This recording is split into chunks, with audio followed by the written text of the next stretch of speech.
হয়েছে, বেশ ভালো ড্রাগন চারা হয়েছে। যদি খেতে যদি ইট পাটকেল পাথর কুচি থাকে, তাতে বীজ ফেললে চারা পাথরে চাপা পড়ে থাকে। কোম্পানিটা নিমাই কোম্পানি, কিন্তু মাটিটা ভালো না থাকলে বীজ তো সেই জন্যই বলছি যা শুরু হয়েছে এখন, সেই কোন একটা বোধ হয় গাড়ির পেছনে লিখেছিল যে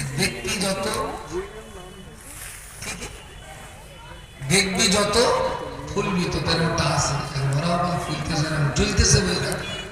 আর গিন্নির কাছে যেটা গরম খাচ্ছে কিছু করতে পারলে না, তা কি মারাচ্ছে বলো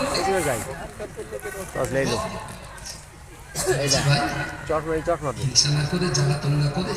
আমার তোর পছন্দ নাও হতে পারে, তুই তোর মতো একটা চালা, সমাজের কিছু কর, এতে তোর ইহকালও বেঁচে যাবে, পরকাল বেঁচে যাবে, দুই কাল বেঁচে যাবে। কাজ কর, বেকার পিছনে দিকে আল্লাহর রাস্তায় একটু বলুন মাদ্রাসার